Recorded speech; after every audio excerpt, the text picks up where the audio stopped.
Scholar کہتے ہیں کہ شب برات کا قرآن میں کہیں ذکر نہیں ہے، تو پھر ہم اس کو اتنی اہمیت کیوں دیتے ہیں؟ اچھا یہ وہ نکتہ اٹھایا ابھی، جی قرآن میں نہیں لہٰذا اہمیت کیوں دیتے؟ جی اچھا اچھا، پہلی بات تو یہ ہے کہ قرآن میں تو وہ کہتے ہیں نا کہ کالی رات کا ذکر نہیں، تو کالی بھینس کا ذکر بھی قرآن میں نہیں ہے، جی تو آپ کالی بھینس کو اتنی اہمیت کیوں دیتے ہیں؟ اس کے باڑے بناتے ہیں، اس کا دودھ بیچتے ہیں، تجارتیں کرتے ہیں، دودھ پیتے ہیں، پلاتے ہیں، آپ کی چائے اس کے بغیر نہیں بنتی۔ اگر اس کالی رات کا ذکر نہیں تو کالی بھینس کا بھی قرآن میں ذکر نہیں ہے، تو کالی بھینس کو اتنی آپ اہمیت کیوں دیتے ہیں؟ پہلی بات تو یہ۔ اور پھر دوسری بات یہ کہ یہ سبق آپ کو کس سے پڑھا دیا کہ قرآن میں ہوگا تو اہمیت دی جائے گی، قرآن میں نہیں ہے تو اہمیت نہیں دی جائے گی۔ یعنی آپ نے دلیل شرعی صرف قرآن کو سمجھا۔ اگر صرف قرآن ہی دلیل شرعی ہوتا تو نبیوں کو دنیا میں بھیجنے کی ضرورت کیا تھی؟ کہ انبیاء کرام گویا کہ وہ کہتے ہیں نا کہ کتاب اللہ بھی آ رہی ہے اور رجال اللہ بھی ساتھ آ رہے ہیں، تو اس کا مطلب ہے کہ قرآن اگر آ رہا ہے تو ساتھ صاحب قرآن بھی ساتھ اتر رہے ہیں، تو نبی کیوں آئے پھر؟ اس کا مطلب یہ ہے کہ اللہ تبارک و تعالیٰ ایک دوسری دلیل شرعی بھیج رہا ہے۔ تبھی تو اہل سنت والجماعت کا مسئلہ کہ چار دلائل شرعیہ ہیں: قرآن، حدیث، اجماع امت اور قیاس شرعی۔ ان چار دلائل شرعیہ میں سے کسی دلیل شرعی سے کوئی مسئلہ ثابت ہو جائے وہ شریعت کا مسئلہ ہوتا ہے۔ اچھا یہ نہیں کہ آپ صرف قرآن سے دکھاؤ۔ اگر صرف قرآن والی بات جو انہوں نے شوشا چھوڑا بظاہر خوبصورت لگتا ہے کہ ماشاءاللہ یہ تو قرآن کے بڑے ماننے والے لگتے ہیں کہ قرآن سے پوچھنا چاہتے ہیں، تو اگر یہ بات ہو تو پھر تو ان کی زندگی بڑی مشکل ہو جائے گی۔ وہ تو بھینس کا دودھ بھی نہیں پی سکیں گے، بھینس کا گوشت بھی نہیں کھا سکیں گے۔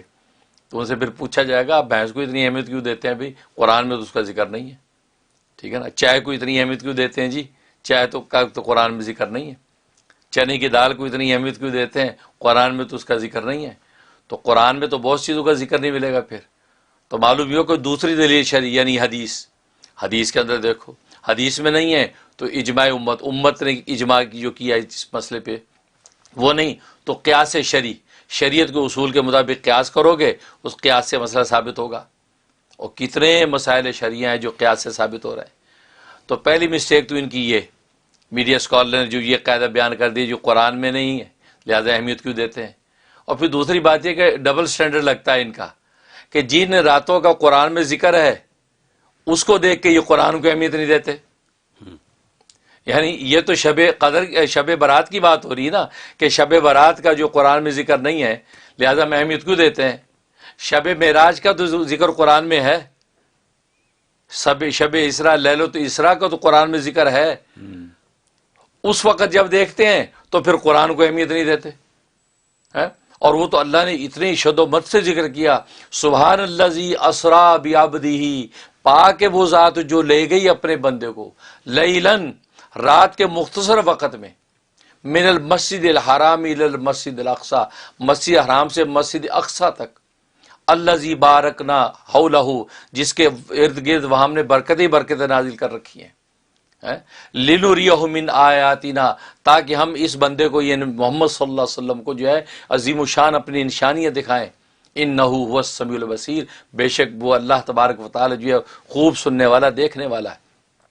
اب آیت قرآنی میں کتنا واضح طور پہ اس رات کا ذکر کیا، یہ لیلۃ الاسراء، اسراء کی رات کا ہے، شب معراج ہے۔ اور جناب سورت جو ہے نجم کے اندر دنا فتدلی فکان قاب قوسین او ادنا، وہ بندہ اللہ کے قریب ہوا، اتنا قریب ہوا کہ ایک دو تیر کمان کا فاصلہ رہ گیا۔ معراج کا ذکر کیا کہ آسمانوں پہ یہ قربت ہے بندے اور خدا کی ہے، اور وہاں یہ دیدار الہی ہو رہا ہے۔ تو قرآن جن راتوں کا کو اہمیت دیتا ہے تو اس کو دیکھ کے آپ قرآن کو اہمیت نہیں دیتے۔ وہاں ٹیچریں نکالتے ہیں کہ جی نہیں اس کے یہ مراد ہے وہ مراد۔ تو پہلے آپ اپنے کسی ٹھکانے پہ ہوں، آپ اپنا ایک ڈبل سٹینڈرڈ ہٹا کے ایک سٹینڈرڈ قائم کریں تو آپ کو سمجھ میں آئے گا نا۔ اب بقول آپ کے شب برات کا قرآن میں ذکر نہیں، لہٰذا ہمیں اہمیت نہیں دیتے، تو شب اسراء معراج کا تو ذکر ہے، اس کو تو پہلے اہمیت دے لیں آپ۔ ایک بات۔ دوسری بات یہ تو آپ کا زیوم ہے کہ قرآن میں اس کا ذکر نہیں ہے، لہذا ہم اہمیت کیوں دیتے ہیں۔ اصل میں بات یہ کہ اس میں شک نہیں، اس بارے میں جو اکابر مفسرین کے دونوں طرح کے اقوال ہیں، کیونکہ قرآن کریم میں دو جگہ پر ذکر کیا. ایک تو سورۃ دخان کے اندر فرمایا انا انزلناہ فی لیلۃ مبارکہ، بے شک ہم نے اس قرآن کریم کو لیلہ مبارکہ میں نازل کیا، یہ کہا. اور دوسری جگہ سورۃ قدر میں فرمایا انا انزلناہ فی لیلۃ القدر، وہاں لیلۃ القدر میں نازل فرمایا. تو یہاں پر جو ہے وہ جمہور مفسرین، جو اکثر مفسرین بے شک یہ کہتے ہیں کہ لیلہ مبارکہ سے مراد لیلۃ القدر ہے، لیلۃ القدر ہے، اور لیلۃ القدر رمضان میں آتی ہے، ٹھیک ہے نا، کیونکہ شہر رمضان الذی انزل فیہ القرآن، کہ رمضان کا مہینہ وہ ہے کہ جس میں قرآن نازل کیا گیا. اور وہاں کہہ دیا انا انزلناہ فی لیلۃ القدر، ہم نے قرآن کو نازل کیا لیلۃ القدر میں. تو معلوم ہے رمضان کے اندر جو رات آ رہی ہے لیلۃ القدر وہ مراد ہے، اس میں قرآن نازل کیا، ٹھیک ہے. تو یہ جمہور مفسر بے شک یہ کہتے ہیں کہ انا انزلناہ فی لیلۃ مبارکہ جو کہا ہم نے برکت والی رات میں قرآن نازل کیا، تو وہ برکت والی رات تو لیلۃ القدر ہے، اور لیلۃ القدر رمضان میں آ رہی ہے، لہذا ان دونوں جگہوں پہ لیلۃ القدر مراد ہے، شب برات کا ذکر نہیں ہے. ٹھیک. لیکن ایک بہت بڑے مفسر، رئیس المفسرین، جو مفسرین کی بھی استاد امام اکرمہ رحم اللہ تعالی، علامہ سیوطی رحمۃ اللہ علیہ نے در منصور میں پوری سند کے ساتھ یہ ذکر فرمایا. وہ امام اکرمہ بہت بڑے آدمی ہیں، انہوں نے فرمایا کہ انا انزلناہ فی لیلۃ المبارکہ جو ہے نا، اس سے مراد لیلۃ البرات ہے، یعنی شب برات مراد ہے. اور انا انزلناہ فی لیلۃ القدر میں لیلۃ القدر مراد ہے. انہوں نے یہ بات کہی. ابھی اتنا بڑا آدمی بغیر دلیل اور بغیر بنیاد کی تو بات نہیں کرتا، تو انہوں نے یہ بات کہی. بے شک وہ جمہور کا قول کچھ اور ہے، لیکن بہرحال وہ ثابت کر رہے ہیں کہ بھئی یہ لیلہ مبارکہ مراد لیلۃ البرات ہے، شب برات مراد ہے، ٹھیک ہے نا. کیوں؟ اس لیے کہ یہاں پر کیا فرمایا کہ لیلہ مبارکہ برکت والی رات میں نازل کیا، اور فیہا یفرق من کل امر حکیم، کہ اس رات کے اندر جو ہے ہر حکمت والا کام جو ہے وہ بکھیر دیا جاتا ہے، تقسیم کیا جاتا ہے، یعنی فرشتوں کو تقسیم کیا جاتا ہے. ٹھیک.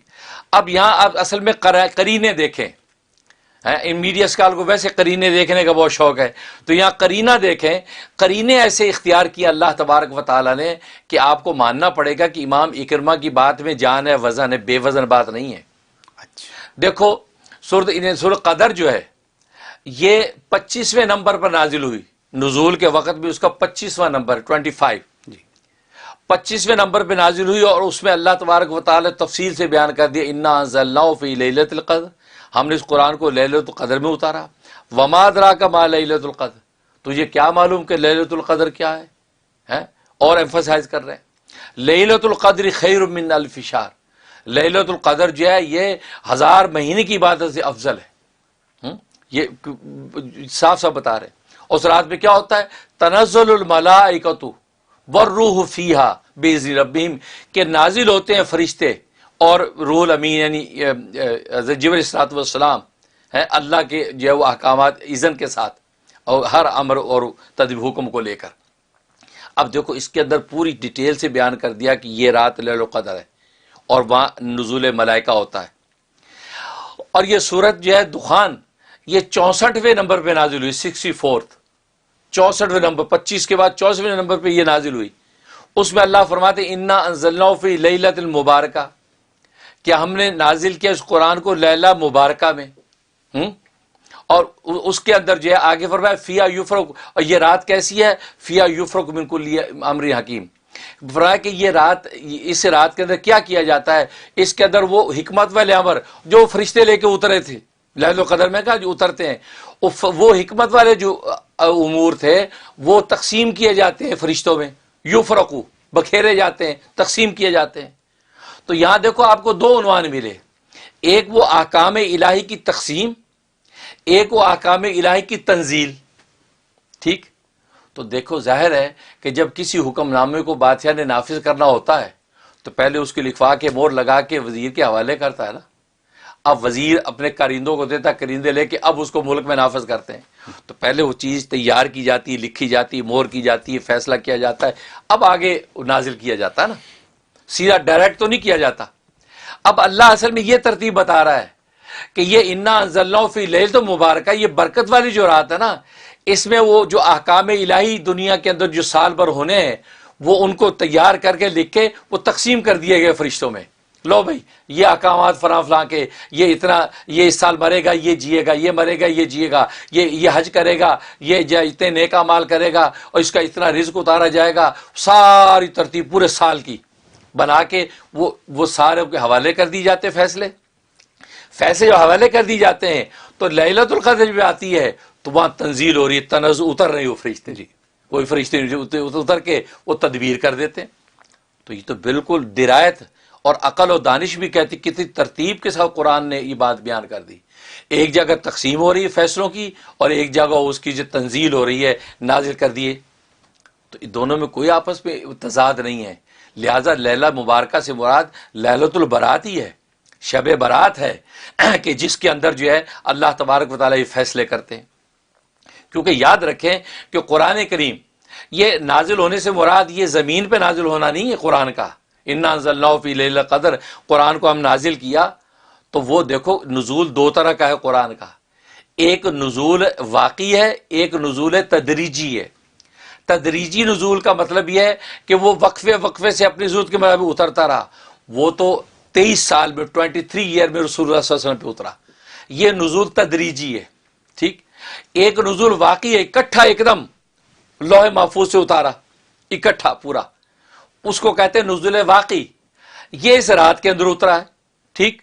لوح محفوظ پہ لکھا ہوا تھا، وہاں سے اللہ تبارک و تعالیٰ نے جو ہے وہ یکدم جو ہے آسمانی دنیا، یہ دنیا کا آسمان نظر آتا ہے، یہاں بیت المعمور، وہاں بھی ایک کعبہ ہے جو دنیا کے کعبہ کے بالکل محاذات میں ہے، وہاں کعبہ، اس کعبہ کی چھت کے اوپر اتارا، وہاں سے لکھوا کے وہاں اتار دیا، تو یہ دفعتاً واحدہ، ایک ہی دن میں سارا اترا، اس کو نزول واقعی کہتے ہیں۔ اب نزول واقعی جب ہوتا ہے، ہوا یا ہوتا ہے دنیا میں کوئی بھی، تو اس کے دو پروسیس ہوتے ہیں، ایک فیصلہ ہوتا ہے کہ یار یہ ہمیں کرنا ہے، اور ایک وہ کر دیا جاتا ہے، یہ ہوتا ہے نا، ٹھیک ہے نا۔ اب پہلے لیلۃ البرات کے اندر، شب برات میں یہ فیصلہ ہوا کہ اللہ نے یہ فیصلہ کیا، انا انزلناہ فی لیلۃ مبارکہ، ہم نے نازل کیا لیلہ مبارکہ میں قرآن کو، کیا مطلب، ہم نے اس کے نزول کا فیصلہ کر دیا، اس رات میں فیصلہ طے ہوا کہ قرآن کو جو ہے اس رات کے اندر اتارا جائے گا، یا ابھی جو رمضان آ رہا ہے مثلا، تو رمضان جو آ رہا ہے اس رمضان کی لیلۃ القدر میں اتار دیا جائے گا، یہ فیصلہ شب برات میں ہو اس وقت، تو فیصلہ ہو گیا۔ فیصلہ ہونے کے بعد اس سال میں، اس کے بعد جب رمضان آیا، رمضان کی لیلۃ القدر آئی، تو اس پہ پورا کا پورا اتار دیا گیا، تو گویا کہ وہ جو ہے اس کی تجویز پہلے ہو گئی، فیصلہ تیار ہو گیا، اور نفاذ لیلۃ القدر میں ہو گیا۔ تو دو حصے بن گئے نزول واقعی کے، کہ لیلۃ الشب برات کے اندر فیصلہ ہوا کہ قرآن کو اتاریں گے ہم لیلۃ القدر میں، اور لیلۃ القدر میں اتار دیا، تو دونوں میں کوئی تضاد نہیں ہے، کہ میں نے بتایا نا کہ پہلے تو فیصلہ تیار ہوتا ہے نافذ کرنے کے لیے، اس کے بعد نافذ ہوتا ہے، تو یہ ہوا۔ تو لیلۃ البرات جو ہے شب برات جو، اس میں فیصلہ ہوا کہ اللہ تبارک و تعالیٰ نے فیصلہ کر دیا کہ قرآن کریم کو آنے والے رمضان کی لیلۃ القدر میں ہم اتاریں گے آسمانی دنیا پہ، اور جب وہ لیلۃ القدر آئی تو اس کو اتار دیا۔ تو لہذا دونوں جگہ یہ کہنا درست ہوا کہ انا انزلناہ فی لیلۃ القدر، ہم نے لیلۃ القدر میں اتارا، اور ادھر کہہ دی انا انزلناہ فی لیلۃ المبارکہ، ہم نے لیلہ مبارکہ میں اتارا۔ اس اتارے سے مراد کیا ہے، کہ اتارنے کا فیصلہ کیا، کیونکہ عربی کے اندر کا مزاج ہی عربی کا، جو چیز بالکل قریب ہونے والی ہو اس کو ماضی کے صیغے کے ساتھ استعمال کیا جاتا ہے، کہ گویا کہ ڈن ہے، ہو گئی۔ جیسے دنیا میں نہیں کہتے جی ٹھیک ہے یہ ڈیل ڈن ہو گئی، حالانکہ ڈیل ڈن نہیں ہوئی، ڈن تو پاس کا صیغہ آپ یوز کر رہے ہیں، ابھی تو آگے پروسیس ہونا ہے نا، بالکل، تو ڈیل ڈن، تو جو بالکل کنفرم ہو جائے تو اس کو ڈیل ڈن بولتے ہیں۔ ایسی اللہ نے یہاں پہ ماضی کا جو صیغہ استعمال کیا نا، انا انزلناہ، ہم نے اتارا قرآن کریم کو لیلہ مبارکہ میں، اس کا مطلب ہے کہ ڈیل ڈن، ہم نے فیصلہ کر دیا کہ لیلۃ برات میں کہ قرآن کریم جو ہے لیلۃ القدر کے اندر اتارا جائے گا، تو دونوں میں کوئی تضاد نہیں۔ لہٰذا امام اکرمہ کا یہ کہنا کہ لیلہ مبارکہ سے شب برات مراد ہے جس میں تقسیم امور ہو رہے ہیں، تو بالکل کامن سینس ہے اور بالکل درست ہے، اور اس کی تائید حدیثوں سے مل رہی ہے، اور ایک دو حدیث نہیں، 17 صحابہ 17 صحابہ سے حدیث سے منقول ہے، اور جس کے اندر صحیح حدیثیں بھی ہیں، جس میں حسن بھی ہیں، حسن لغیری بھی ہیں، یعنی جو ضعیف حدیثوں کو تہمت لگا کے لوگ دھوکہ دیتے ہیں، بس ضعیف حدیثوں کا تو اصول یہ ہے کہ آپ نے جس اصول پر ان کو ضعیف کہا ہے، اسی اصول حدیث میں یہ بھی اصول ہے کہ اگر تعدد طرق و سندیں کئی ہوں تو ضعیف جو ہوتی ہے وہ حسن لغیری بن جاتی ہے۔ تو جو حدیثیں صحیح بھی ہوں، حسن لذاتی بھی ہوں، حسن لغیری بھی ہوں، اور 17 صحابہ سے منقول ہوں، ان حدیثوں کے ساتھ اکرمہ کی جو تفسیر ہے اس کی تائید بھی ہو رہی ہے، تو قرآن سے شب برات ثابت ہو رہی ہے۔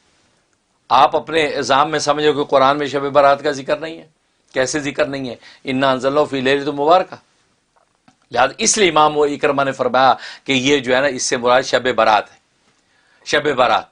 اور شب برات جس کے اندر اللہ تبارک و تعالیٰ جو برات بری کرنے کو کہتے ہیں، اس رات میں اللہ تبارک و تعالیٰ جو ہے وہ جہنم سے بندوں کو بری کرتے ہیں۔ یہاں تک کہ حدیث میں آتا ہے کہ اس رات میں جیسے مغرب ہوتی ہے تو اللہ تبارک و تعالیٰ آسمانی دنیا پر اجلال فرماتے ہیں، اجلال فرماتے ہیں اور جھانکتے ہیں، پوری دنیا کو جھانکتے ہیں۔ فرمایا فَيَغْفِرُ لِجَمِيعِ خَلْقِهِ، ساری مخلوق کی بخشش کر دیتے ہیں، سبحان اللہ، سب کی بخشش کرتے ہیں، الا للمشرکین، لیکن مشرک کی بخشش نہیں ہوتی۔ او قاتل نفس، کسی کو حق قتل کرنے والے کی بخشش نہیں ہوتی، اور مشاہنین یا جو کینہ رکھنے والے کی بخشش نہیں ہوتی۔ یہ تو مطلب یہ ہے کہ دیکھو اللہ نے سب کی بخشش کر دی اس رات کے اندر، یہ وہ برات کی رات۔ تبھی نبی کریم صلی اللہ علیہ وسلم فرماتے ہیں فلاں قبیلہ، جس قبیلے کے کتنے مویشی ہیں، ان مویشیوں کے بالوں کی مقدار آج کی رات اللہ بخشش کرتے ہیں، یہ وہ رات ہے۔ اس لیے حضرت علی رضی اللہ تعالیٰ سے روایت منقول ہے، فرمایا کہ اس رات میں عبادت کرو اور دن کا روزہ رکھو، اس کے روزے کی فضیلت ہے۔ اور اسی طریقے سے صحابہ اکرام سے جو ہے متعدد طرق کے ساتھ یہ اس کی احادیث آتی ہیں، یہاں تک کہ وہ لوگ کہ جو یہ قرآن حدیث کے دعوے کرتے ہیں اور جو عام جمہور امت کے موقف کا انکار کرتے ہیں، وہ علامہ ناصر الدین البانی ان کے ہاں بہت بڑے محدث ہیں۔ علامہ ناصر الدین البانی جو ہے انہوں نے بھی، جو ان کے امام ہیں، انہوں نے بھی مان لیا کہ شب برات کی جو حدیثیں ہیں وہ تو درجہ صحیح تک بھی پہنچی ہوئی ہیں، بہت سی اس میں صحیح ہیں، بہت سی حسن ہیں۔ تو جب آپ کے ابا جی مان رہے ہیں بھائی، آپ کو ماننے میں اب کیا ہے؟ اب ایسے موقع پہ ابا جی سے کان کتراتے ہیں، ایسا نہیں۔ اب آپ انصاف کریں، جب ہر جگہ ان کو لاتے تو پھر آپ یہاں بھی مانیں، چپ کر کے کہیں۔ اور پھر دوسری بات یہ کہتا ہے اور شب برات بدعت ہے، بدعت ہے۔ جب آپ ہر دلیل قرآن حدیث سے لیتے ہیں تو پھر قرآن حدیث سے ہمیں یہ بھی بتا دیں کہ کہاں کسی نبی نے کس حدیث میں کہہ دیا کہ شب برات بدعت ہے، یا کس صحابی نے آپ کو کہہ دیا کہ شب برات بدعت ہے، تو آپ بھی اپنے اس قول پہ کوئی قرآن حدیث سے دلیل پیش کریں نا، آپ اپنی عقل استعمال نہ کریں یہاں پھر، ٹھیک ہے نا۔ تو کہنے کا مقصد یہ بڑی بابرکت رات ہے، ایسا میں۔ اور جب پھر دیکھو وہ عنوان دیکھو کیسے، وہاں لیلہ مبارکہ کہا اس کو، برکت والی رات۔ اس میں کہنے میں راز ہے کہ برکت والی رات اس لیے کہا کہ دیکھو یہ رات کے اندر ایسا بہترین فیصلہ ہوا نزول قرآن کا، یہ اس کی برکت کی علامت ہے کہ اس کی برکات اب تم دیکھو گے کہ لیلۃ القدر میں قرآن نازل بھی ہو جائے گا، سبحان اللہ۔ تو برکت کا عنوان ہی ہے، وہاں لیلۃ القدر کے لیے برکت کا عنوان استعمال نہیں کیا، وہاں تو قدر کا، قدر و منزلت کے فیصلے ہوں گے، وہاں تو تمہیں قرآن مل گیا، وہاں تو تمہاری منزلت قدر بڑھ گئی، برکتیں تو اب پیچھے سے ہی سٹارٹ ہیں۔ تو گویا کہ دیکھو برکت کا عنوان اختیار کر کے بھی اشارہ کر دیا کہ شب برات مراد ہے کہ جس کے اندر یہ فیصلہ ہو رہا ہے۔ اور جب ظاہر ہے کہ جب ایسے فیصلے ہوتے ہیں تبھی مبارک فوراً دیتے ہیں، جی کانگریچولیشن، مبارک، ماشاء جی مبارک، بڑا اچھا فیصلہ ہوا، اب وہ امپلیمنٹ ہو رہا ہے۔ تو یہ تو برکت کا عنوان ہے ہی شب برات کے ساتھ، اس لیے جو ہے یہ ماننا چاہیے اور یہ پوری درایت اور دانش کے ساتھ انسان کو سوچنا چاہیے کہ قرائن ایسے استعمال کر رہا ہے قرآن کہ لیلہ مبارکہ سے مراد جو ہے شب برات ہے، اور پھر صحیح اور حسن حدیثیں اس کی تائید کر رہی ہیں، تو آپ کو انکار کی تو گنجائش ہی نہیں ہے۔ اس لیے اس بابرکت جو ہے رات سے نفع اٹھانا چاہیے۔ یہ جو ہے امت کے اندر ایک بہت بڑا جو ہے کہتے ہیں کہ بہت بڑا یہ ایک دھوکہ ہے کہ ایسی بابرکت راتوں سے جو ہے وہ محروم کرتے ہیں۔ دیکھو یہ 3 مہینوں کے بارے میں نبی نے خود فرمایا کہ رجب شہر اللہ، رجب اللہ کا مہینہ ہے، شعبان شہر، شعبان میرا مہینہ ہے، اور رمضان شہر امتی، رمضان میری امت کا مہینہ ہے، ٹھیک۔ اور حدیث میں آتا ہے، صحیح حدیثوں میں فرمایا کہ جیسے رجب آتا تھا آپ دعا کرتے اللہم بارک لنا فی رجب و شعبان، یا اللہ ہمارے رجب اور شعبان میں برکت نازل کر دیجئے، وبلغنا رمضان، ہمیں رمضان تک پہنچا دیجئے۔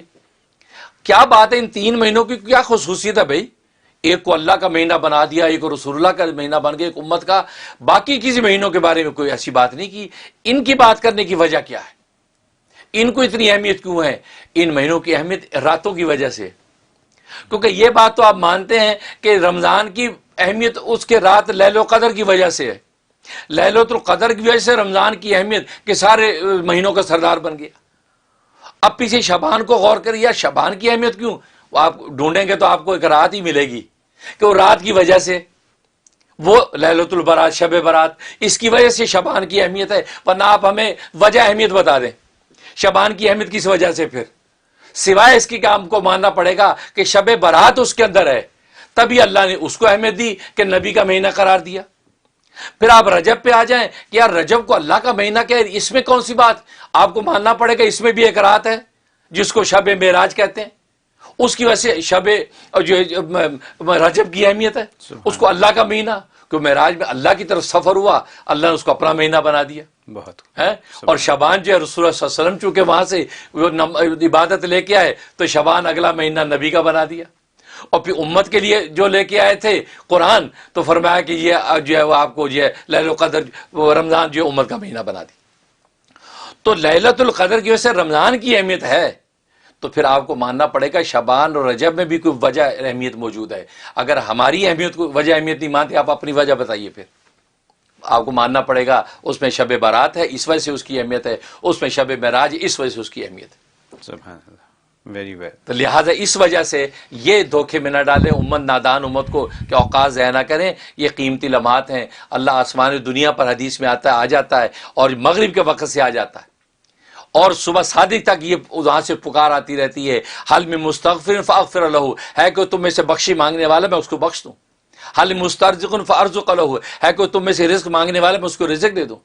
حل میں مبتلا فعافیہ ہو، ہے کوئی کسی مصیبت میں مبتلا میں اس کو عافیت دے دوں. اللہ قضا اللہ قضا، حدیث میں فرمایا کہ اللہ انسانوں کی ہر ضرورت کا نام لے کے پکارتے ہیں. کھلی کچہری لگی ہوئی ہے، آپ مغرب کے بعد سے مانگنا شروع کر دیں، آپ کو ملنا شروع ہو جائے گا. اور یہ انکار کی کوئی گنجائش نہیں. ایسی رات ہے فرمایا کہ بس موٹے موٹے گناہ، یہ گناہوں والے جو محروم رہیں کہ اگر وہ توبہ کر لیں ان کے گناہ بھی معاف.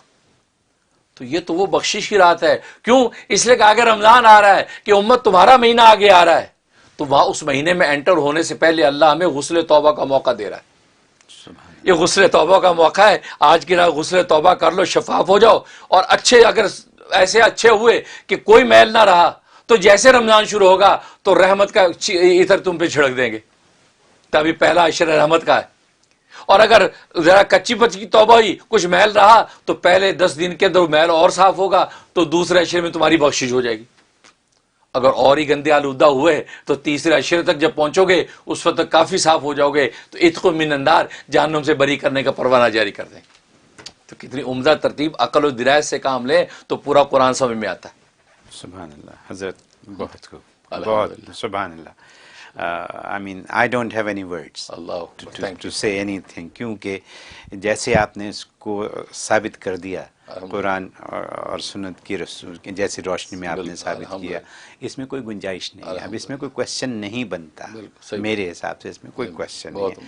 آج کی رات موجود ہے. آپ سے چھوٹا سا فالو اپ کوشچن کروں گا، کیا کریں رات کو؟ حالانکہ آپ نے اپنے فیس بک پہ اور ہر جگہ بتا دیا آپ نے، لیکن پھر بھی کچھ لوگوں کو پتا نہیں. مجھ سے پوچھا لوگوں نے کیا کریں آج رات کو. اللہ اکبر. نہیں بالکل صحیح. اس کے لیے ظاہر ہے کہ لوگوں کو میں نے اس پہ فیس بک پہ لکھ بھی دیا ہے. اور اس کا سب سے بڑا یہ ہے کہ ایک تو سورۃ دخان کی تلاوت کریں. جی ہاں، جیسے مغرب ہو جائے تو سورۃ دخان کی تلاوت کریں. سورۃ دخان کی تلاوت کرنے کے بعد جو ہے وہ حسبی اللہ و نعم الوکیل 1000 دفعہ پڑھیں. ٹھیک. اس کے بعد جو ہے وہ یا حی یا قیوم برحمتک استغیث 1000 دفعہ پڑھیں. جی. اس کے بعد صلاۃ و تسبیح پڑھیں. جی. تسبیح پڑھیں، اور پھر اب اپنی حاجتیں اللہ تبارک و تعالیٰ سے مانگیں. جیسے اللہ اعلان کر رہا ہے، جیسے میں نے حدیث میں بتایا ڈیفینیٹلی اعلان بار بار ہو رہا ہے، اس کے مطابق آپ حضرات مانگتے رہیں کہ اللہ سے یا اللہ بخشی کر دے، یا اللہ رزق دے دے، یا اللہ مسائل حل کر دے، بیماریاں دور کر دے، پورے آفات سماوی زمین سے محفوظ کر دے، وہ مانگنا شروع کر دیں. اس طریقے سے یہ اپنا ساری رات پوری کریں. بہت خوب. میں صرف بہت سے لوگوں کی طرف سے اتنی سی آپ سے جسارت کروں گا کہ جس کو جو آتا ہے وہی پڑھے. بالکل صحیح. کچھ نہ کچھ مانگ لے، کچھ نہ کچھ پڑھ لے. بالکل صحیح بات. بس بہت شکریہ حضرت. unbelievable, very very very informative, educational. یہ اگر اسٹوڈنٹ سن رہے ہوں تو یہ ان کے لیے کریڈٹس ہیں, جی الحمدللہ واقعی کالج کے کریڈٹس ہیں